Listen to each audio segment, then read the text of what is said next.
right, we'll go ahead and get started. Welcome to our AIA Grand Rapids Committee on the Environment Design for Integration presentation today. I'm Andrew Queenan, one of the co-chairs. We have Matt Van Sweden as well today from Catalyst Partners, and we were in the pre-event kind of talking about how to pronounce his name, and I apologize in advance to Andy Chemka if I butcher it, but we have Andrew Tujemka from Integrated Architecture as well today presenting the Blandford Nature Center Highlands project. So first, some housekeeping, of course, always thanks to our chapter sponsors. Of course, we couldn't do what we do without them. Thanks as well to our executive director, Pam Dankert, for the support she gives to all of us in getting these things organized and set up and running smoothly. And then lastly, some Zoom etiquette reminders. If everyone could please leave your microphones muted throughout the presentation portion. In terms of agenda, we'll have sort of an overview of the design for integration piece of the framework for design excellence from Matt. We'll have the project specific example from Andrew T. And then we'll dive into some Q&A after. So please be thinking of questions for dialogue. We've been having a lot of good dialogue and discussion around these. And I think, I hope that you're all thinking and reflecting and learning and growing, of course. So with that, I will kick it over to Matt. Hey, I unmuted myself before I start talking, so let's starting this thing off in the win column. Thanks, Andrew. Appreciate the intro. So as Andrew said, we're going to kind of dive into the framework for design design excellence as a kind of reintroduction to it.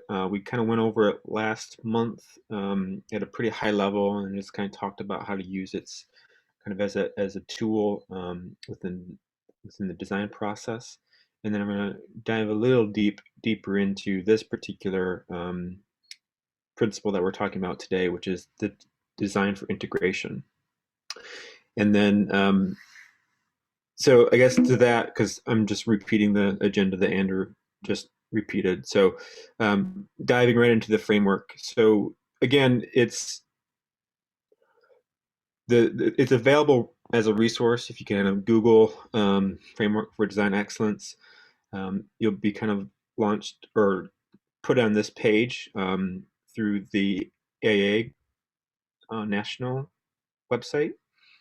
And this is really it. So I don't have the website live, so I'll kind of like do some screenshots. But really, you can download the framework as a PDF if you just kind of go there.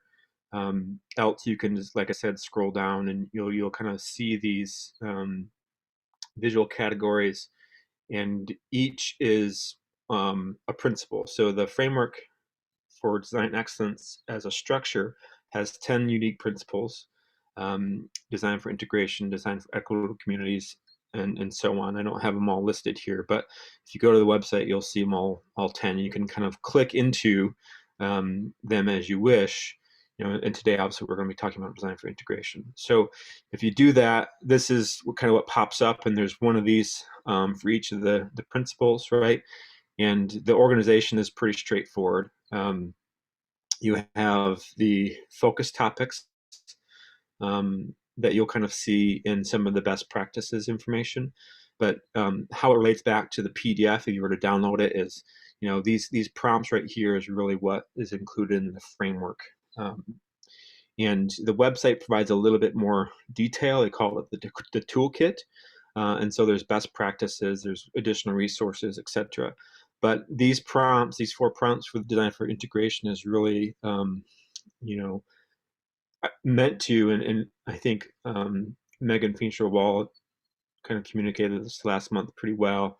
They're really meant to be to prompts to use at any part in the design process. Really, the AIA COTE Top 10 award application, which is the precursor to the framework, used to be like it was very much geared towards, your project's done, how do we talk about it, what's the measurements, what was its impact, what were the performance criteria. And the framework really turns it on its head and really starts to think and tries to encourage teams to think, through some of these prompts in the early phases of design. So, as I said, like if you keep scrolling down on the website, you'll see these tabs up at the top, best practices, high impact resources and projects. And each one of the 10 principles will have content in each of these tabs. So for design for integration, right, they really kind of are promoting this central design concept idea, like define what you mean, what you want to accomplish. Really try to, and they then sort of try to get you some prompts and guidance to really kind of expound on what you may typically have thought about as project goals, and really encourage you to integrate not only this kind of obviously principle, which is design for integration, but this is kind of like the vehicle to integrate all the other 9 principles as well. And then like I said, each principle will have a high impact thing. For design for integration, it's trying to answer the question, if you could only do one thing, what would you do in this principle? And so you can kind of read through it there, but really it's about design, setting up your goals, and really integrating the other sort of thinking around the 9 remaining principles. Again, resources that you can kind of tap into, and some projects as good case studies. So we're trying to emulate that a little bit today. We're going to talk about some best practices, and we're going to have a case study for you all to explore. So kind of with that, a high level overview or re-overview of the framework for design excellence, thought I'd really kind of start to dive a little bit deeper into some of how I respond to this prompt, this principle, which is design for integration. And for me, I do a lot of work in the Living Building Challenge, and I do a lot of work in LEAD, in other rating systems. And one of the core concepts that's really been promoted pretty heavily in those rating systems over the years is what's known as integrative design process. And I think that's an iteration or kind of a looser definition or a looser framework than something that was really the AIA promoted pretty heavily back in the early 2010s, which was the integrative project delivery. So Andrew Koonin and I were kind of talking, and we're joking about kind of, we each have kind of humorous examples of kind of trying to talk about the integrated design process in the marketplace in West Michigan with our clients, with our team members. And there just being a really tremendous amount of confusion about what integrated design process is. And I think the acronyms are playing a role in this confusion, right? So one is IDP, right? Integrated Design Process, IDP. And the other is Integrated Project Delivery, IPD. So it's the same 3 letters, just organized slightly different. And I hear all the time, I try to talk about what's the process, how are you integrating this, and folks hear that and they say, oh, we're not pursuing IPD, we're not using that as a tool. And there's really, there's pretty they're not the same. And I guess that's part of the reason why I have this slide up, and to kind of more or less housekeeping to set and make sure we all have a common understanding of the terminology we're using moving forward. But integrative design process, the IVE, that language is really implying that it's not done, it's never done, and that it's a process, right? That you are always constantly trying to integrate things. Integrated, as an ED, starts to imply that it's done. You've already integrated, right? So the semantic difference of how the language used is important. But the big things is one's a process and one's a contract. So I just want to make sure we're kind of all on the same page here. We're going to focus really on the process, the one on the left, integrative design process. The where they kind of align is that they are both performance based in their approach and structure. So with that said, I like to lead with this slide simply because I think it has it really makes a compelling argument as to why the integrative design process is important. You know, I've run into lots of folks that are very familiar with this quote, which is when just 1% of a project's first costs are spent, up to 70% of its life cycle impacts are already determined. You know, in our heads, I think we formulate like, yeah, that's important.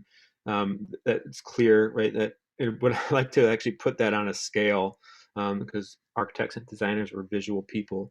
You know, first cost represents on a building's life cycle typically just 2% of the total life cycle cost. And the bulk of that, the life cycle costs are operational costs. So when we think about spending just 1% of 2% total a project's total costs, and then saying that that one sliver determines this big chunk, right? The idea here, and the reason why I'm starting with this is because it really reinforces the idea that there's some market motivators to make sure we're spending that first 1% as thoughtfully as possible. And integrative design process is the process to do just that. So the other thing I like to kind of start with when we're talking about the integrative design process is the McLeamy curve. So this is a handy graphic that was developed by a fellow architect, but it's kind of mapping, you know, dollars is the Y column and the time and the design phases is the X column. But this first curve, this first line here is simply the ability to impact design, right? And we know that the earlier we start, the more kind of impact we can have on design, and as you get more things determined and designed and engineered, right, you kind of narrow and lose the ability to really have huge impact on the final design. The next curve that's over top of this, the ability to impact design is the cost of design changes, right? So obviously the cost to make changes is really lower in the early phases, and it's really expensive in the later phases. And so what we kind of really say in integrative design world is this is our sweet spot, right? This is where the ability to affect design and the cost to do that is really optimized. And here's the traditional design bid build kind of curve of effort over, you know, architectural professional services, right? So we all kind of are pretty familiar with this. There's limited dollars up through DD, and that's when you really start to integrate everything, all the systems, and the construction documentation effort is huge. There's just a robust series, a bunch of information you have to produce, and then you have bidding, and then you kind of construction administration, right? So what's unique, or what I'm trying to like articulate here, is where the moment that we're having the most expenditure of professional services is really outside that kind of sweet spot, right? And the other kind of thing, I apologize, I thought I had a slide in here that's not here, but what this is suggesting is we shift a little bit of that effort in varying degrees depending on the complexity of the project, right, to earlier phases so that we can really thoughtfully think through goals and objectives and trade-offs and synergies in the moment when the ability to affect the design and the cost of design changes are optimized. So I put together this really overly simplified how to do the integrated design process. These 7 steps. 7 just happened to be serendipitous. There is some magic to the number 7, but the idea here is just like kind of how I think about the integrative design process, and it's really complex. Well, it has a tendency to be described as overly complicated and overly really complex, but at its core, um, I think that there is a simple way of applying it to each project, regardless of how complex the project itself is. And I like to first start with stakeholders. So you really need to find and map out who your stakeholders are, because what's unique about the integrated design process is it's really way more inclusive than traditional design bid build, in that it wants other people to be at the table to determine what the project goals should be. And that's community members, that's building users, that's not just the architect and the client, right? It's a more broad, diverse group. And then once you have those stakeholders mapped and identified, you can start to define measurable goals. And measurable is really the key. Um, if you leave goals as kind of nebulous, as ill-defined, it's really hard to kind of measure against them, and they will probably remain um, ill-defined throughout the process. So what I also like to say is, like I said, once we've defined the goals, the next question really needs to be is who's missing? Who's missing on the design team? Who's missing, from maybe it's a new scope or a new kind of level of professional services. I worked on a living building challenge several years ago, and one of the people that we discovered that was really missing, that was going to have a really significant impact on the project, was a farmer, right? Like, growing of food was a pretty critical part of that project, and the people that were most in tune or most connected with growing of food weren't at the table. So as an example of kind of thinking outside of the traditional professional delivery model, once you have your goals, it's really critical to make sure the team is asking the question of who's missing, right? And this is central to also thinking about equity and inclusion within our profession as well, right? So it's just really important to make space for alternate voices and critical voices when we kind of move through these early design decisions.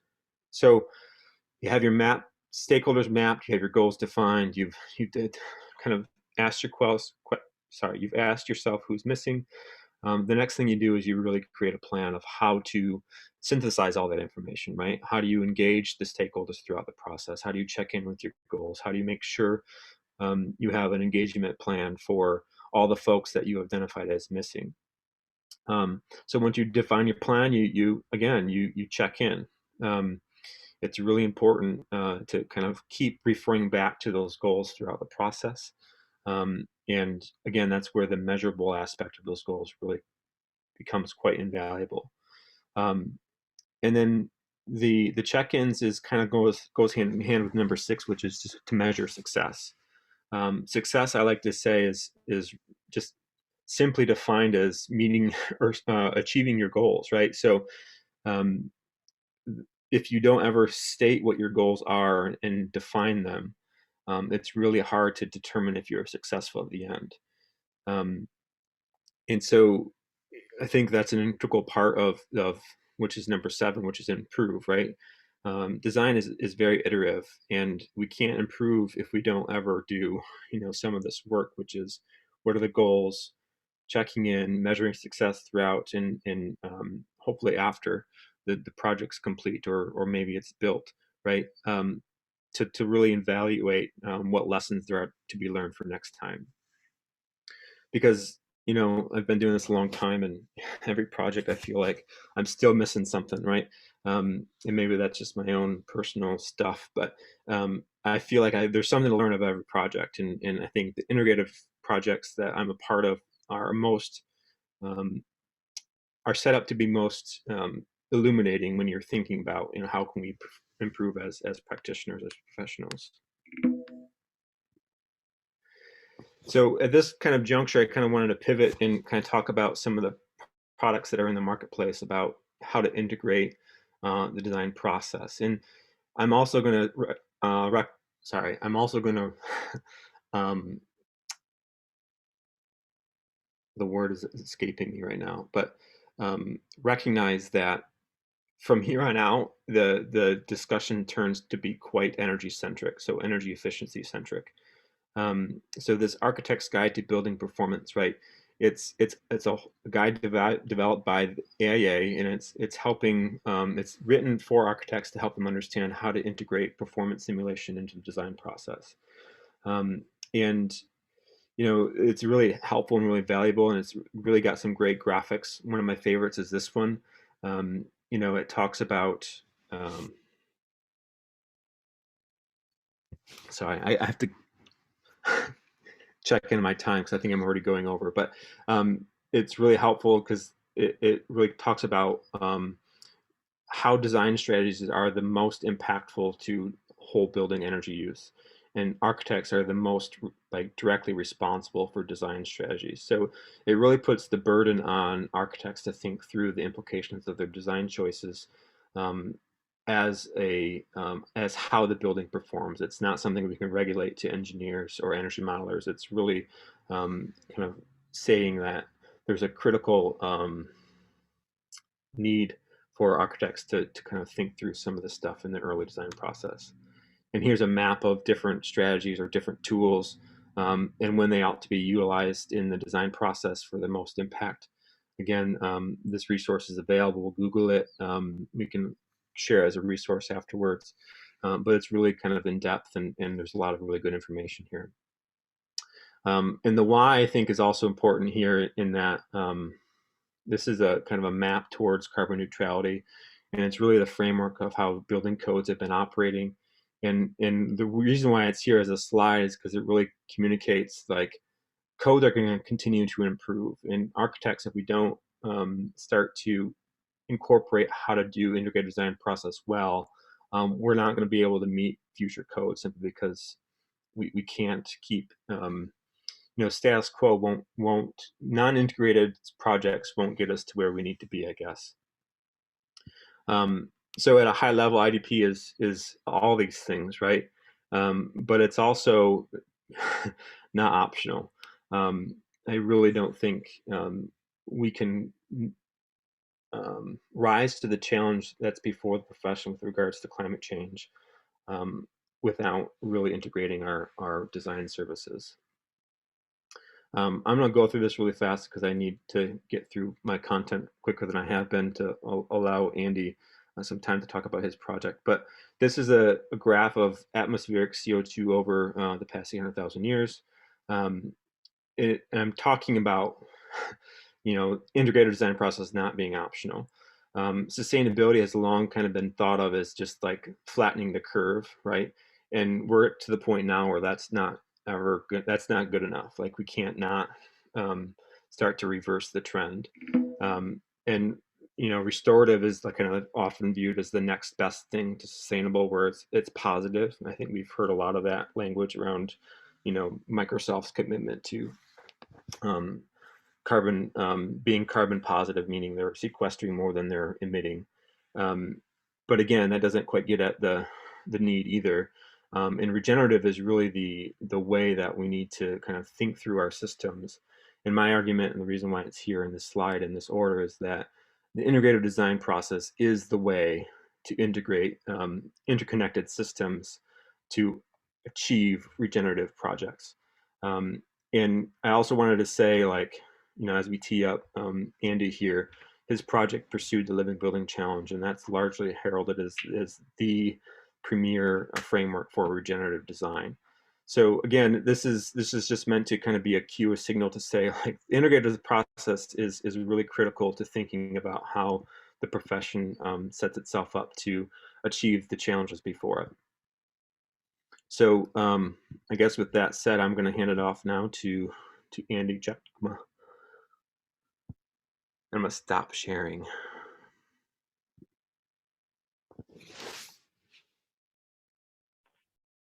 Thanks, Matt. pull this up a second.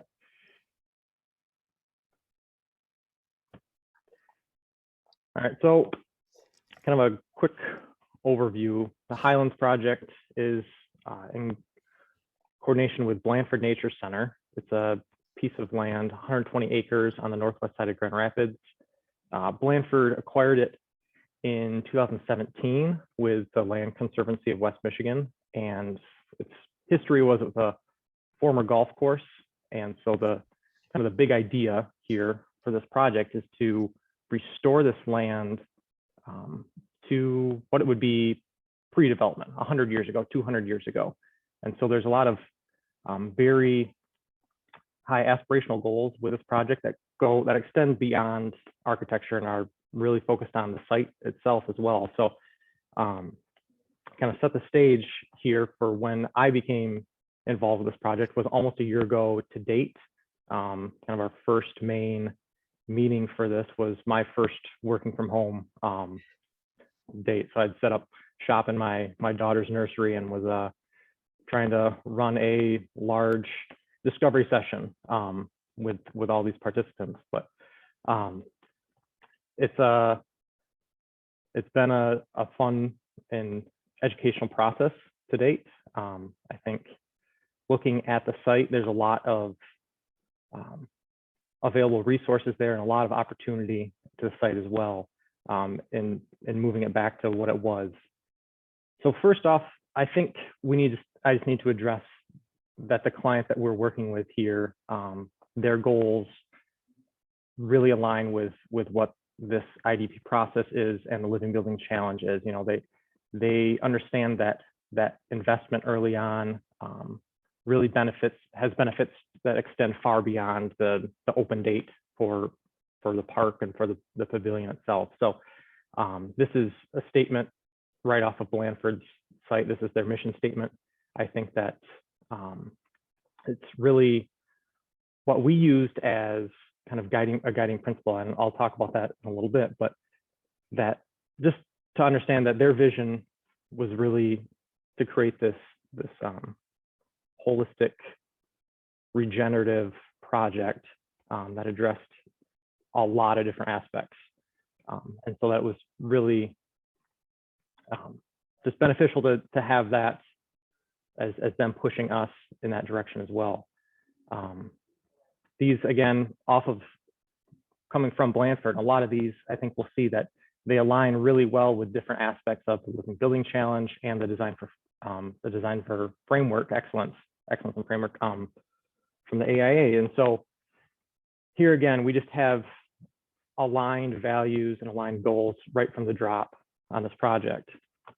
I think here we got to talk about just why this project in general, and why this process, and what's really driving it. And I think that, you know, we've got, like I said, 120 acres available. This is a resource. This land is viewed from Blandford as this resource that extends access to nature throughout West Michigan. I think it's pretty rare to have something this extensive that's this close to a well-developed urban area. So if we're looking at kind of this graphic map, this is where Blandford is. This is extending then out into downtown Grand Rapids, and it's accessible by public transportation, and they run a lot of different outreach programs, camps, and inclusive opportunities and experiences that they extend throughout to the neighborhood and communities surrounding it. I think just when we started this project, like I said, we went through a pretty extensive discovery process. And from that initial meeting, we had Blandford as the owner, user of the space, of the sites. We had everyone at the table: sustainability experts, architects, engineers, landscape design, construction consultants. Everyone is in those initial meetings, in the discovery sessions, in the charrettes that we ran. And it's not that anyone is coming with preconceived notions of what this project was or needed to be, but it's that we all came with open ears to listen to what Blandford needed, but then also what everyone else was bringing to the table as far as expertise. And so those then, that shaped how this process went. A little bit different than everyone working in a silo, you know, and having these handoffs at different stages of the project. You know, this project has just gone through a feasibility study phase.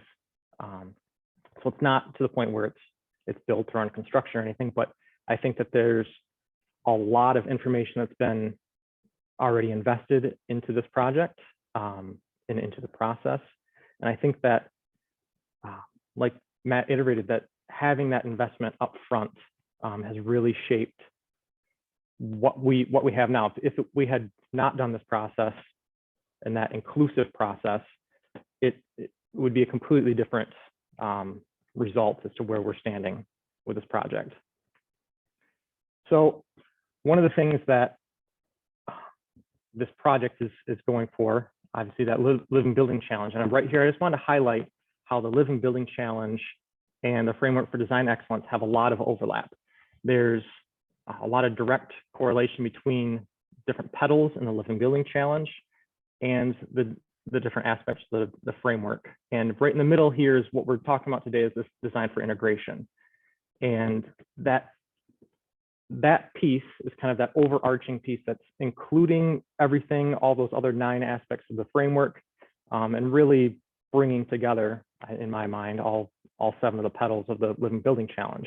And there's different things that, you know, I think we focused on more or less when addressing Living Building Challenge, but, you know, having the whole Living Building Challenge as our driver really helped us to cover everything. You know, you can't pick and choose in Living Building Challenge. You can't say, well, I'm just not gonna design for place and energy, and I'll just focus on beauty. And it doesn't work that way. So going through that process and having that framework for us was a good, a good goal and a good just standard to hold ourselves to. After we've kind of gone through this discovery session, these are kind of our, not necessarily goals, but these are what we called our guiding principles. This is what, at the end of our charrettes, at the end of our discovery and visioning sessions, we kind of came together with these 7 guiding principles, and I'm going to use this to kind of walk through the project itself. But these were all things that the clients valued, and these things helped align our project to Living Building Challenge. And these are the 7 things that then we used to filter all the decisions through for the rest of the project, the design of the project, and the engineering of the project. Every kind of decision and result was filtered through and then judged against these seven guiding principles. So first off, we'll talk about this being this radically inclusive project. And when we say that, it just means that we're inclusive to the core of the project. We're not just, again, kind of picking and choosing little aspects or giving a nod to something here. It's that these guiding principles find themselves at the very core essence of what we're doing and what we're trying to do. So radically inclusive for Blandford is inclusive of all groups, all demographics, all users of the space. They want to be able to have anyone come to this site, regardless of their background. You know, you may have the weekend warrior who's come out to the Highlands and putting in 10 miles, walking on hiking trails and tracks, doing bird watching. You might have a classroom group from an inner city school that they've never been in nature to this extent before, and it can be a little jarring. And so to understand that this project has to address all of those and accommodate all of those. And that has found its way into different aspects of the project. The next one is being tangibly educational. And so for Blandford, they are at their core an educational program, and hosting groups of kids or camps. They really want to have people being more further engaged with nature. And using this project and the pavilion as a way to educate people, both for nature, but also then on the Live and Building Challenge. And so we've looked at different ways where this will be, again, passively or actively educational, or using energy passively or actively. And I think that having those two, this balance, I guess, is, again, shaping things that we're doing in the project. So whether that's having the photovoltaics exposed on the roof or down at the ground, that you can see the sustainability here, and know that it's doing something, but then having talking points to that. Just having these multi-layered benefits that are being added to the project and the design. Accessibility, this addresses, again, both inclusivity of the project, but also the fact that I think Blandford has an understanding that right now they said they would give themselves a grade of a D, I think, a D- if they were to grade themselves on accessibility, and that they want to be better, and they're trying to be, again, more inclusive. So this is designing the project to allow someone with a disability to have all the same experiences that someone else can have. And so we're addressing transportation, we're addressing different ways to get around the site, auditory, vision, and through that, kind of the general guide here is just designing for the extremes, cover everyone else in the middle. So again, just a principle that's being used there. At transformationally orienting, I think at this point we have to really talk about the site and dive into what that has to offer. So doing an inventory of a site that's an old golf course that's being rewilded is kind of the process we're going through. And we're looking at existing trees, we're looking at existing waterways, we're looking at pathways for both vehicular, pedestrian circulation, as well as wildlife, and how that's all getting integrated together and knit together into the site. And so this here is really the main area of the site. It obviously extends further out to the north and to the east, but this is the area that was of heavy focus for this kind of first phase of the project, and where we're looking to implement the pavilion as the piece of architecture that integrates with the site.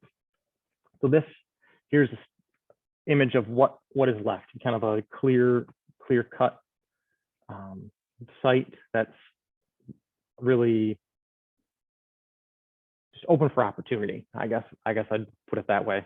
What we're really trying to do, again, is restoration, regeneration of the site. And so moving from what was there being this clubhouse perched on a hill, a very suburban feel, very kind of domineering architecture, to something that's more knitted into the landscape and blended in with it. So it's architecture is the landscape, and we're engaging with nature and providing multiple opportunities to engage with nature through the movement and shape of the architecture. So we're doing that through a few different processes, and I'm walk through this as far as what we're doing with the site and how we address the site. So first is elevating existing features that are there. The shapes and forms of the site, the topography is influencing what we're doing. And like I said, existing waterways, really exposing, regenerating, but elevating what we have on the site. So first off is looking at how, as circulation, as an overview of the site and how we would move into the site. So here's kind of this main entry, and we have an established kind of circulation path in, but then how, once you get to this point where that existing road ends, what happens at that point? How do you permeate through the site? And again, using topography to shape what we're doing, or shape where pathways go, without being too disruptive to what's there or imposing too much of our own footprint to the site. The next is then leveraging that that topography for sustainability, for experiential aspects. So here we're trying to use, again, that topography to create thermal mass and shaping waterways, exposing earth. It's educational, it's sustainable. Looking at that, how the topography could form and merge into the building, up over the building, and have the building extend out and reach out over the landscape. How we carve through topography to accentuate views for the rest of the site. You know, this pavilion is really viewed as kind of the entry point. It's not the stopping point. It's this gateway to the rest of the Highlands. You know, you have the 120 acres beyond this point, but this is really just the gateway to the rest of it. And so it's not meant to really hold someone in, but their experience is really through the pavilion, through this kind of entry welcome point and beyond. And here, you know, we're looking at this as the way that maybe water would flow through the site, and how you create different rapids or inlets into different circulation paths, or how you form experiential eddies both into a building, onto a building, or around a building, and what those things would be. And, you know, if it's at this point where we're storing water, and we have our large cistern here. So how each one of these eddies is an engagement point for Blandford to educate both on the nature and the restoration of the project, or the sustainability that's in the building itself. And then the final aspect here is, you know, how then you connect to nature, how you accentuate and elevate nature. And this is kind of using the building, using a pavilion to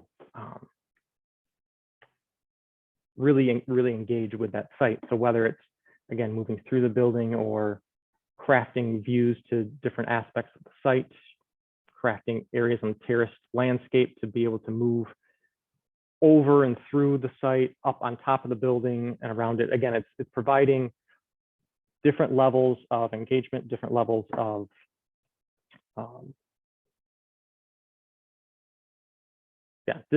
don't know, just different ways to either be challenging, inclusive, and experiential for this building and the site.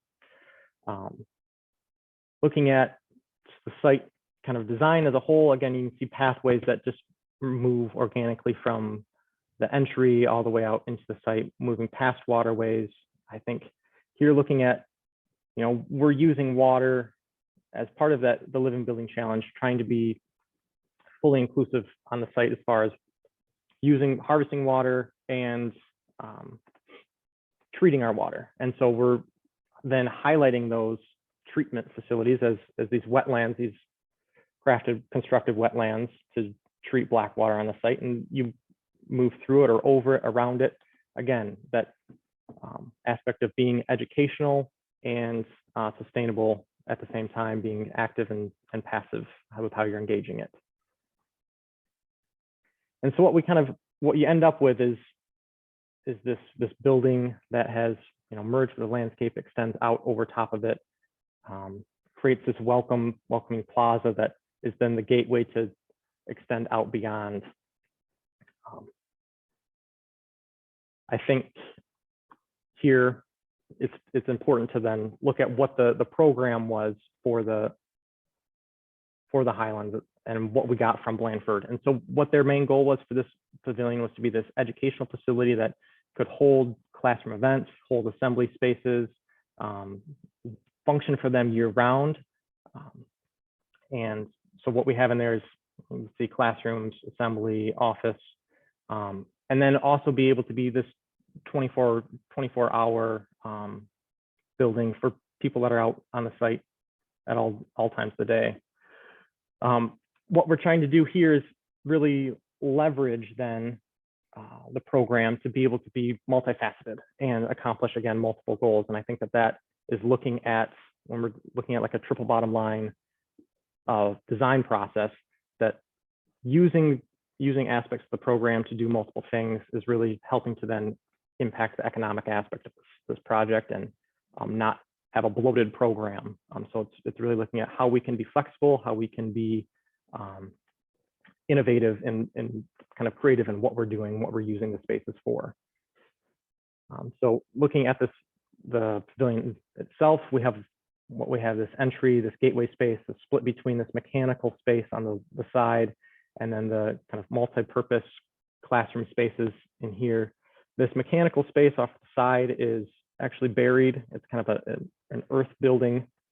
And I'll get into this a little bit next, but looking at the thermal regulation of this building and how we're addressing that, how we're addressing heating and cooling the building in a passive way. But this assembly space is kind of a pseudo open air. We have sliding panels here that can help close it off, but it's not a fully conditioned space by any means. So what we're using is more natural ventilation through the space, shading, and movement of air just to help knock down the heat gain in the summer and provide shelter space during inclement weather.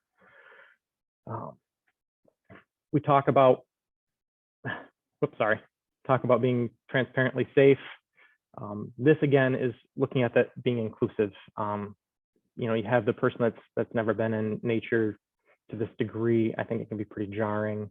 And so what we're trying to do is to create different levels of experience and different levels of engagement for people. And so as they come into the site, as they come into the building, it's a familiar building, and we're looking at familiar materials and familiar experiences. So when we look at this piece of the architecture or this piece of the building, when you're moving in, this space should feel like a building. You should feel familiar. It should feel temperature-wise controlled. And then as we move out into it, you're into more that engaging and viewing from viewing the nature, viewing the site, into engagement of the site, and then out into exploring the site. So if we look at it this way, overlaid on the plan, you know, moving back this way, you're more towards civilization. This way, you're out to nature. So we have this controlled aspect of the building that's, again, familiar, comfortable, and safe. Out in here, we're into an area where there's more glass and more exposure to the rest of the site, out into these outdoor terraces where then you're perched outside of the building, still kind of in an area that's familiar, but then beyond that, it's into the trail system that goes to explore the rest of the site. Here's talking about the thermal controls of the building, and what I think is important here is that, again, setting the stage and setting expectations for what these spaces were. You know, we had the conversation: is it responsible to fully heat and cool all of this space to like a 60-degree level, or is it an expectation that maybe we're knocking it down a little bit, and it's not a fully conditioned space, but we're using passive means to heat and cool to the point where it's comfortable, but it's not your traditional building. And I think a lot of this shaping of the site and shaping of the building influence that. You know, when we're talking about the IDP process, I think the traditional method is to say, all right, here's our space. Now let's address mechanical, electrical, and have them fit it in. Whereas here, this is looking at it in a sense of they're at the table from the beginning, and how do we create a responsible and sustainable design and solution that will heat and cool it in an innovative way. And what does the architecture have to do to respond to it? How do these different consultants and these different disciplines work together to create something that's unique and sustainable? Again, familiarity, we're trying to use materials that are recognizable, that are responsible, being reclaimed and salvaged from the site or even surrounding areas. You know, if we're going into a building that's being demoed, we're going to try and pull as much out of there that we can for structural steel or cladding of the building, looking at how that then finds its way into the building itself. Thinking again about the landscape merging up and over and then extending out, the building extending out over the landscape. So having stone and a heavy material at the base, moving into wood as it grows up, and then glass, and the elevated roof line over here as it extends out. And so it's kind of this metaphor of engagement and merging with the site and out over the site. On this side, again, highlighting different aspects of sustainability solutions in here, being the solar shading, photovoltaic, solar harvesting, the water cistern. We're trying to really expose and accentuate and elevate all of these sustainable aspects that are really coming from that living building challenge and being driven by that. Again, then finally, it's of our guiding principles is playfully agile. And I think that what that is really encouraging discovery and engagement from visitors here. So we've crafted, again, thinking about back to where we're talking about those experiential eddies, how someone can engage with the site in a new way. They've been here 10 times. What can they discover? What opportunities can we provide through this building and through the site for someone to engage with it in a different way and see something new? So whether it be this accessible roof up at this point, which we call the perch, where you can look out over the whole site, see the photovoltaics from the roof here, the vegetated roof, the rainwater harvesting aspects. I think that it's really trying to just create opportunities and not be too prescriptive in how we're thinking that someone's going to experience this building. You know, we talk about this building flying out over the landscape. What we have left underneath is this cave structure, and how that could be, or was what we're calling a cave structure. It's just an area of respite from the heat of the day, but also an area to explore and play around with. And then looking at that final thing of, if you can only do one thing, and it's design a good building, as a design that lifts spirits and delights the senses. And what that's really meaning is, as this design for integration, there's 10 aspects to the design for framework. The design for integration should cover all the other 9, and there's a way for all those to come in. And this is really just saying, like, rule of thumb for those other 9, if you follow those, you'll have a decent building, and that can be pretty prescriptive. But designs where design and knitting all those things together is really the difficult challenge to be able to do that. And so how do we, that was the question, how do we integrate all of those, the design for framework, the 7 petals of living building challenge? How do we integrate those, address those, and still create something that we think is a beautiful building and a beautiful experience? And so I think that what we really want to, like I said, this has just gone through a feasibility point. There's a lot to do yet. This project has a lot of ground yet to cover, but I think, going through the IDP process, there's a good foundation there at this point. And it's got a pretty solid foundation to move forward beyond this point. So have a project that will have this lasting impression and lasting impact, not only for Blandford, but for the community, the surrounding community as well. For that, Matt, I'll turn it back to you to open it up. Great, Andy. That every time I see this project, I just get so happy and excited. I just think it was just a tremendous team effort, and you did a tremendous job in navigating and wrestling with all the really complicated challenges that were kind of thrown at you. So just a moment to give you some accolades. I think you did a tremendous job. And I just, again, I think when you talk about delight the senses, there's little argument that can be made that you didn't achieve that. So thanks for your wonderful review of the project. Thanks for your wonderful design work on it. And I think next I'm going to ask Andy to stop sharing the screen, even though I could look at that all day. Really, the next kind of stage of this session is a Q&A. And we're going to do it a little different than we've done in the past. Before, we just kind of open it up for dialogue. But as with most of you, I think The last year has been a challenge of how we transition things that we have done and gotten familiar with doing in person to doing it all virtual.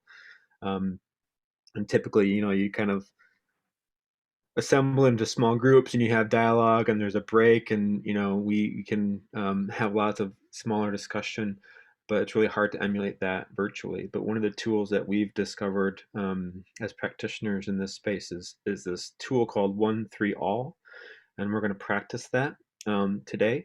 So what this is going to look like is I'm going to spend a little bit of time talking about it.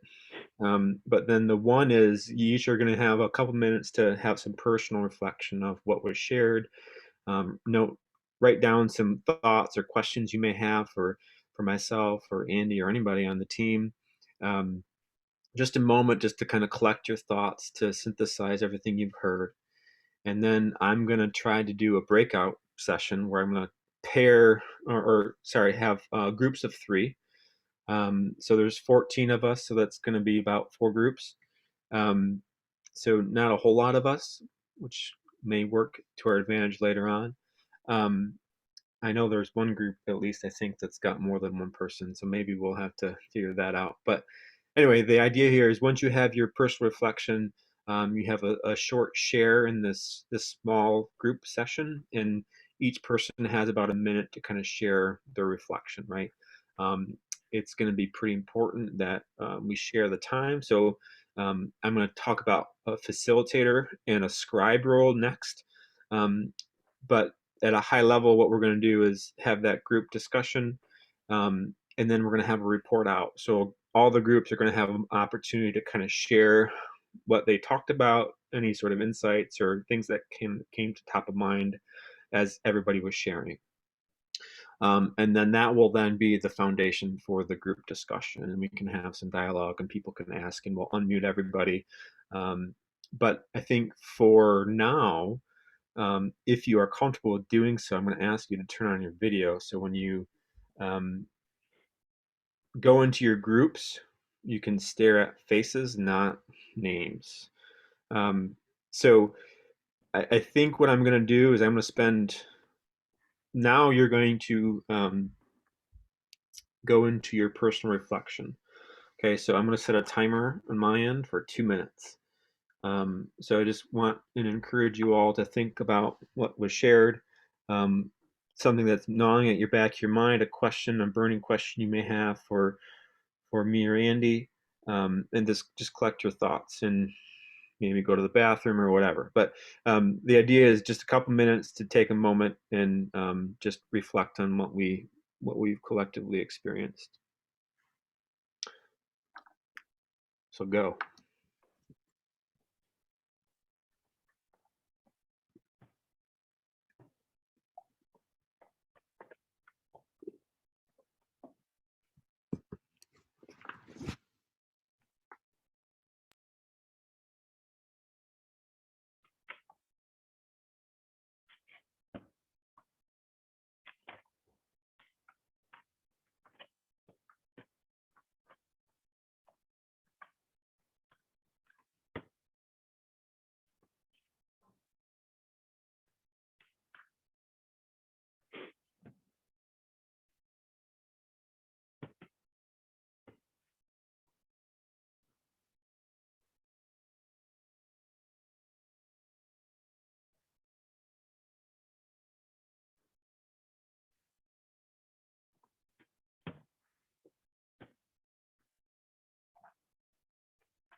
All right, that's my timer. So the next thing we're going to do is we're going to, like I said, we're going to break out into groups of 3. I'm going to try technology, and and this may or may not work. I'm hoping it does. But before we do that, we're going to have to define 2 roles. I want a facilitator. I know there's only 3 of us, but a facilitator is going to make sure everybody has equal airtime. So the rule is going to be about a minute a person to kind of share their reflection, I guess. And then the next role is the scribe. So the scribe's role is going to really try to capture the content, what was shared. And I'll let you determine as a group who wants to be the person that reports out, either the scribe or the facilitator. But those are the 2 primary roles for this breakout session. And the prompt here, who's going to determine which is which? I want you all to think about the largest project team you have worked on in the past 2 years. The person who's if you sum that team up, who's got the smallest group is the facilitator, and the person who's the largest group is the scribe. So that makes sense. So I'll think back on my last 2 years and I'll say, oh, I was a part of a project team that probably had 30 people. 30 is the number. And if I have another person who's got 40, they're the scribe. And I have a person that's got 4, they're the facilitator. Make sense? Makes sense? I see some laughing, so I'm hoping it makes sense. So now what I'm going to do is I'm going to try to fool around with this breakout session. And before I do so, really strongly encourage you to turn on your video if you are comfortable doing that, just because it allows for a little bit more of a connection. Breakout rooms.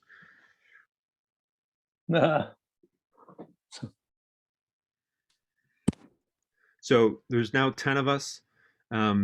So what's going to happen is I'm going to create 3 breakout rooms and one's going to have 4 people. But this will work. I'm sure this will work. All right, we all ready?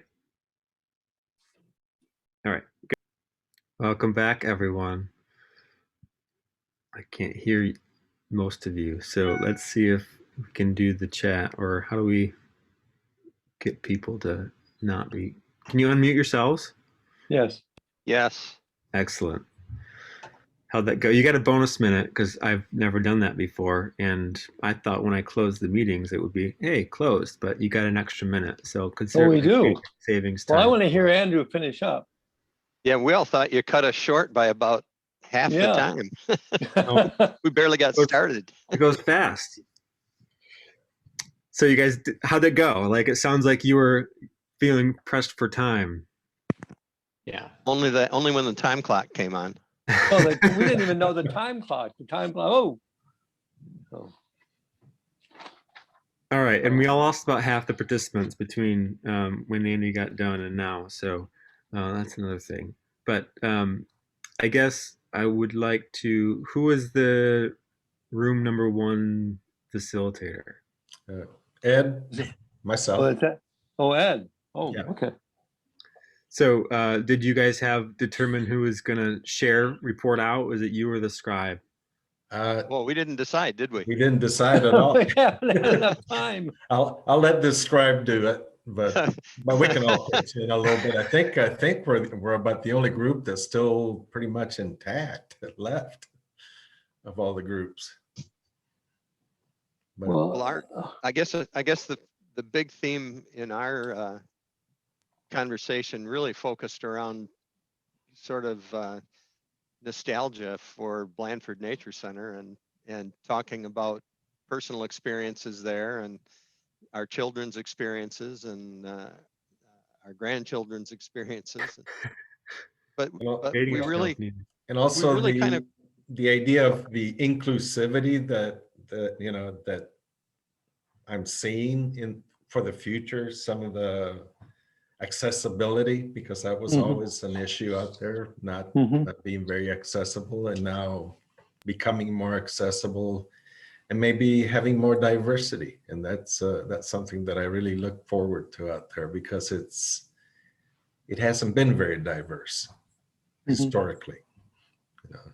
But and it's something that's needed. It's something My youngest son, as I was saying earlier, he's volunteered out there for years and years and years, and he's now getting a PhD in child obesity and getting them out in nature and doing those kind of things. And I think Blanford had a little bit of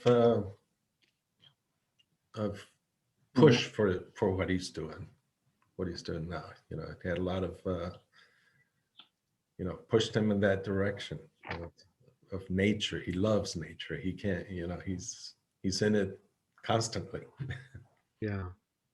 And when we talk about biophilic design, like that, intersection between the kind of crisis that we're all facing, climate or otherwise, right?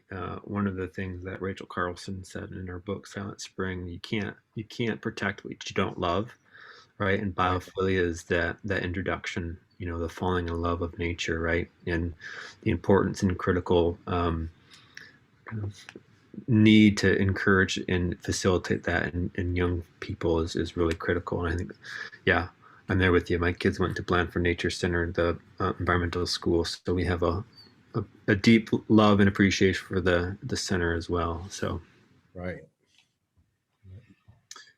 Anything else, Group 1, before we move on to Group 2? I think it's a pretty good summary. Excellent. So, who was a facilitator at Group 2? What's Group 2? Group 2, like there was a second group, right? There was a number 1, there was a number 2, and a number 3. That's us, David. Go ahead. Oh, okay. Thank you. I wasn't sure what was number 2. Come on, Dave, get it together, buddy. I know. So I was waiting for Peter to ask Andrew about what ideas can you get out of them. And Andrew was talking about this, about how he was able to get, he had a huge learning curve early on, but he was able to get a lot of people involved with this with open minds to figure out how to take this golf course and bring it back to nature. And also how to bring nature to those who have not gotten to see it before. And so these are all coming together to create this new pavilion in this new natural area. And in looking at his renderings, I thought they were done, but they were just in process. And so, Peter also had some other perspectives on this. Peter? One of the things I thought is, and Andrew, I'll let you speak to it. How do you take an experience like a project like this? Just so many cool things about it. A cool part of Grand Rapids that we all have a connection to, and a client that is patient, wants to include all of the elements of the living building challenges, connection to nature, all these great things. How do you apply that to our other projects? How do you apply that to clients that maybe aren't quite as on board in that, or maybe potentially even other uses, whether that's residential or office? Mm-hmm. Yeah, I think from my perspective, having everyone at the table early on was extremely beneficial. And so even if it's a project that isn't necessarily going this route or isn't to this scale and scope, I think as a designer, I think responsibility falls on us then to reach out and do our research early on, apply these lessons learned from this project elsewhere. I think that a project like this that they're putting that has significant investment in this upfront process, this IDP process, really needs to be used as a benefit for future projects that are beyond this. And so obviously when I say there's a pretty steep learning curve going through this, I was tangentially involved in a couple other sustainable projects, the Living Building Challenge a few years ago, but not to this degree. And so to really dive into it this deep, there's lessons that you're going to learn there that then I think you just apply. You have to apply elsewhere. It's the responsible thing to do. So yeah, that answers the question. But I can build onto that too, Andy. Like, just think of one of the things I love about utilizing the integrated design process is, you having gone through this process, we're introduced a lot of concepts, a lot of thinking, a lot of expertise outside of architecture that informed your process, right? But now that you're introduced to that, you carry that forward, right? And that happens every time you ask the question who's missing, and you identify somebody who needs to be here that's not. You invite them to the process, and you learn from them. That doesn't stop with that project. That goes on to the next one, right? And so you kind of take that perspective, you take that learning forward in every project moving forward, right? I'd also say, like, this is kind of like a unicorn project, right? It's a marrying of lots of things that allowed for a really engaging both project that's really enticing, but also a team and a kind of commitment to perspective, right? But what I love about the integrated design process is, at its core, it's about optimizing impact, right? It's about creating a plan and identifying who needs to be at the table when, so that you can make all the right choices with the critical information you have to really optimize whatever impact you wish for, right? It doesn't have to be the whole, like, caboodle. It doesn't have to be living building challenge or nothing, right? But, what is your core goal, and then define the pathway to optimize that with the dollars you have, right? It doesn't have to be just big projects. It can be any.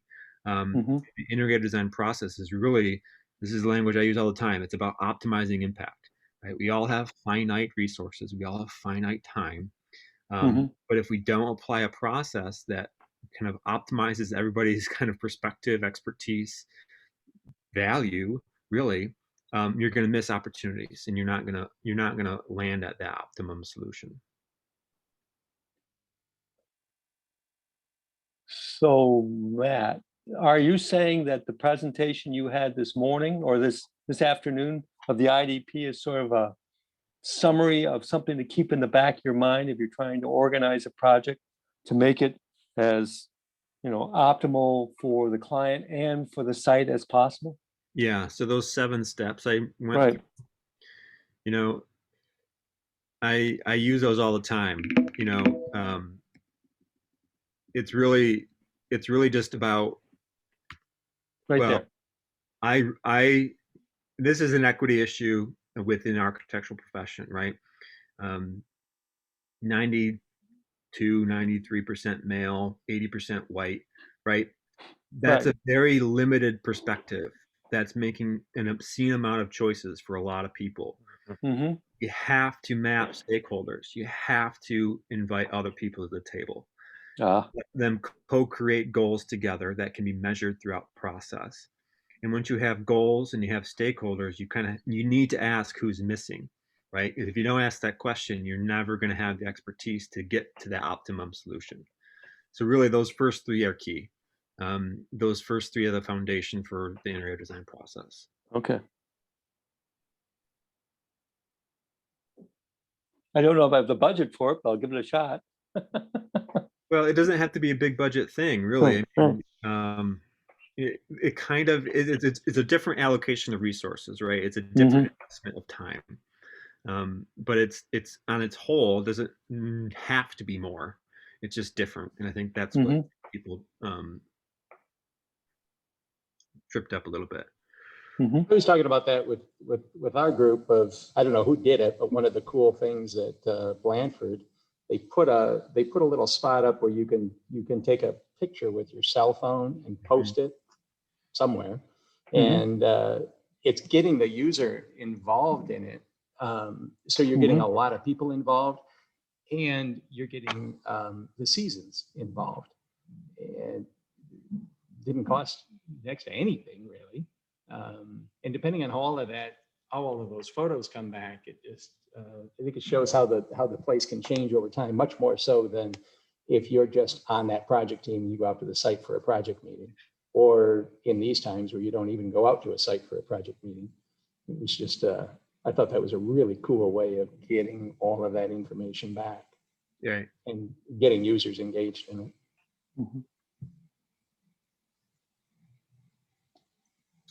You have anything else from group 2? And I want to give group 3 an opportunity to share there. Forgot about our agenda. I think that covers it, guys, right? No, that's fine. Yeah, that's good. We got some, and we went over the IDP process again, which is good. Thank you. Group 3. I know there was only 2 of you, so one of you was a scribe and one of you was a facilitator. We didn't even get that far. Well, I Oh, mean, there's Charlotte. Okay. We were just more chatting. Yeah. Once we got the technical difficulties under hand. So I think where we left off though was, and feel free to step in, Dan, was talking about how it was really nice to see the kind of the concrete way in which this came to fruition with the project for Blandford that Andy talked about, just kind of seeing the theoretical paired with how that's coming together was really interesting in a nutshell. But Dan, feel free to add to that if you'd like. I think you said it pretty well. I think the first part of the presentation is just kind of seems like a bunch of jargon and concept, but I think the key is really getting all the stakeholders in there and see how the bubbles relate to actual design, and then they have more buy-in and can understand why it's not the cheapest square box on the face of the earth, or what really went into it. So. Right. Well, it's good to hear Andy's the star of the show in that regard. I just spoke a bunch of technical gobbledygook. And sorry about that. I mean, it's nothing personal. I was not going to put it that way. It's just kind of the way it is. Oh yeah, we like to integrate stuff. Yeah, for sure. No, I appreciate that. It's good feedback, I think, because I mean that's really what we've trying to do with this program series, right? Moving forward is to marry the theoretical with the practical, right, and to celebrate what each of us are doing in our own work. So it's good to hear that resonated and that was at least received well in this session. Well, what else? We have 5 minutes left together. So, Chris, I haven't heard from you, so I'm gonna pick on you. Oh, thanks, man.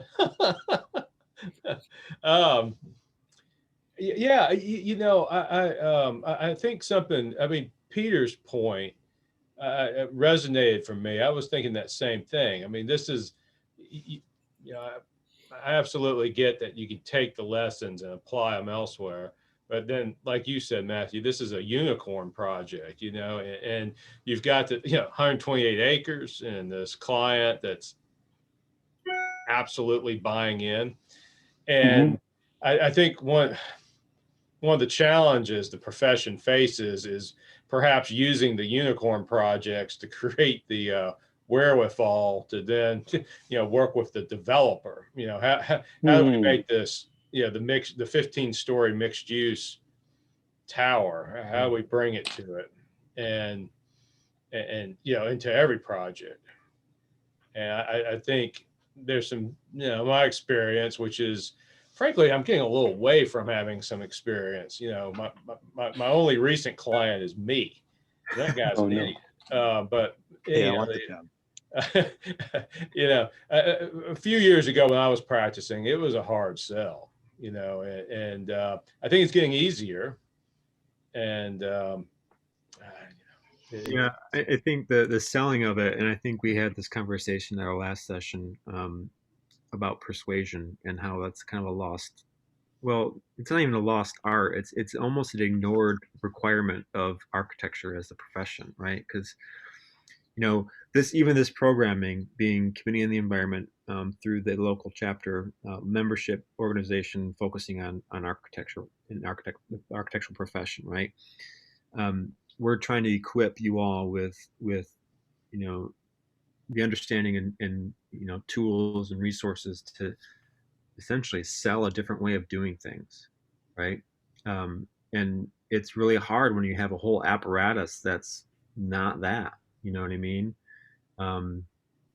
But this is kind of to the point where I made like in the presentation about the architect's guide to integrating performance data into the design process, right? Like there's a burden of design responsibility with regards to energy efficiency, right? In the same vein, in this space, if nobody's like saying, let's put on the brakes a little bit and let's map the stakeholders and let's engage folks, who else is going to do that, right? And that's where I think the code of ethics, the AA recently adopted, to be more inclusive, right, and address racial justice as an example, right? Like, if we're not doing it, who is? And then the question I have for you all is like, what do you need to be successful in that space? Because that's the work before us. And I don't know if I have an answer other than, I know the integrative design process is agile enough to be as applicable to a 15-story development driven project as it is to the Highlands project. There's just work in trying to parse out how to do that. You know what I mean? Like, it's just all asking the questions in the beginning, establishing goals, optimizing impact, right? Right. Yeah, KCAD hosted with Ferris. Last night we hosted an architect out of I think Detroit, and really nice presentation, a lot of admirable work. But the thing I was wondering was, where's sustainability in this? But I wasn't going to be that guy and ask a question, but somebody did, and our guest speaker gave a pretty broad answer. Sustainability is about a lot more than that. And I'm thinking, well, that's at some point there's KBTU per square foot per year. I mean, some of what we're talking about comes down to numbers, and you're net zero or you're not, and then at the end he said, but we're beginning to address that, and it sounded like, give me a break. Yeah, well, his answer was, his firm was repositioning how they design, with a sustainability team to provide the designers the information to allow them to make good decisions up front.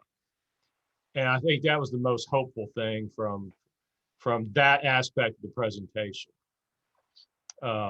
was the fact that they were rethinking how they were thinking about architecture. And of course, he was, I think just old enough to be educated at a period where sustainability wasn't emphasized, the way it is today. Right.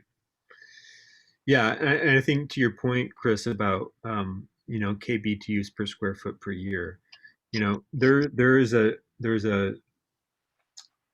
almost an artisanal approach to translating goals to practical, measurable outcomes. And I often give this example, and you probably have heard me say it, many of you in this call, right? A lot of clients want to be energy efficient, but rarely does that translate itself into an actual number that we can track against throughout the design, like an actual energy use intensity number, an actual KBT per square foot number. Andy didn't get into the weeds, but we had that from the beginning. Like, one of the first things we did was establish an EUI allowance, essentially, for the project. And that was the tool that we used to say to the engineering team, don't assume we're going to mechanically heat and condition all the air throughout the entire year. We needed to disassemble that level of assumptions and define a solution that gets us to this allowance, because that's all we get. And that was kind of parsing out of some of the guiding principles, married it with some of the requirements with the Living Building Challenge. But there was that moment where we said, if you're serious about this guiding principle, it means this 17 KBTUs per square foot per year. That's what we get. You need to design a solution that works in that space. If you're coming to the table with something that's not that, we gotta start over. We gotta get there. You know what I mean? And that's I think the hard work of the integrated design process. But really, that's the whole point of creating goals to begin with. Because if you don't have those goals, you never have the leverage in the design process to hold somebody accountable. Then it's just anything goes, and we just kind of go collectively to a point in time, and then we say, "Yep, we're done." Yeah, Matt, I think that is absolutely key. And Chris, echo your experience with, I am a developer, not an architect, and, but the projects that I'm mostly doing my own projects, and a builder too, you know, but I like having the complete freedom of setting that direction up front. You know, the project that we just did, the architect, great guy, he didn't really care about sustainability too much. And the mechanical engineer just fought him the whole time because he absolutely didn't care about it. But we had catalyst partners and did exactly that, you know, defining those goals up front of, we're going to do an all electric building. We are going to hit this kind of KBTU per square foot. And that was just part of the DNA in the project. And it lasted all the way through by setting it right at the beginning. Yes, Dave. Is there, I mean, you're catching me at a very good time. I'm dealing with a house and I've convinced them they got to go all electric. I've convinced them that they have to have a HERS rating of a certain amount so they can get to net zero. And I'm just, you know, I'm going, but is HERS rating something that is a goal, or is that just sort of too nefarious to really put out there? Chris will appreciate this because this came up in the solar decathlon discussions I had with some of his students. Both groups shared a HERS model score, and they both asked the same question: is that good? And I answered, well, like, the rule of the competition is you have to be net zero ready. So the HERS rating is, I mean, that's not the right question to ask. Oh, okay. How much can you generate on your site? You know, that then drives your allowance. You know, if you have a HERS, if your HERS score is target is 40 or 30 or whatever, but you're shaded and you don't have any access to generate electricity, and your goal is net zero, I mean, those are just not the right tools, right? It's not the right question. The question is evaluate how much you can generate on your site, and then that is your budget. Who would tell us that? There are a lot of folks that sell lots of solar that could tell you that relatively quickly. Okay. Our team could explore that too. We have software that evaluates generation opportunities. I would also say, though, that in my experience with a mixed use project, doing solar on site was really a challenge in a lot of ways. As the developer, it was a challenge to pay for it. And as the operator, it was a challenge to figure out how you were going to meter it. And we ended up not doing it, but we're buying renewable power. And I think there's also an opportunity that if a lot of us are doing that, both this group and just people in general are buying renewable power, that our grid percentage of renewable is going to go up because our utility companies will see that there's a demand for it. Yeah, that gets to something I was going to respond to about like the Unicorn Project, right? If you all haven't read Douglas Farr's book, Sustainable Nation, you really need to. It's really about how do we transition to the solutions we need to respond to the climate crisis in our lifetime. And he has this series of what he calls accelerants. And one of them I always reference to is these pilgrim sites. It's these unicorn projects. It's these highlands projects that we point to as like best practice. And now we have this project in our region that we can say, we can take our clients to, we can take our team members to, it's a case study, right? And we can pilgrimage to it and learn from it. And that by itself, it really has a demonstrative effect on reducing or speeding up adoption of these sorts of technologies in the marketplace. So we need these projects to really help everybody else, right? It's raising tides lift all boats sort of idea. It's almost 10 after, so I always hate this moment because we get into these really great conversations, but I have to say, like, y'all probably need an exit ramp some point because it's getting past 5. But I want to acknowledge that and thank you all for your participation. This was recorded, so if you are interested in it as a resource moving forward, we're happy to share it with you. Community and the Environment's next event is going to be the 3rd Thursday of April.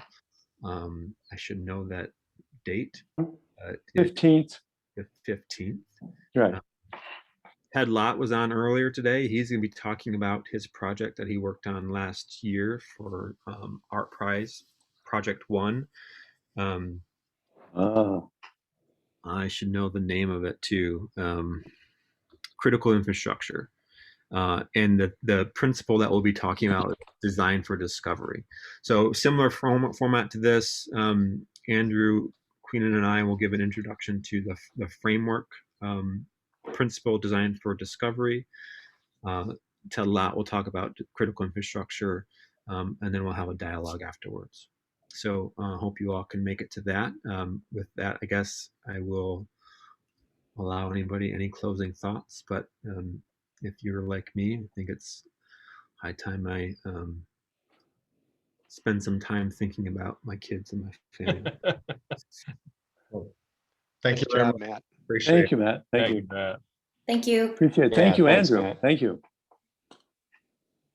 Thank Bye. you. Thank you. Thank you. Bye, everyone.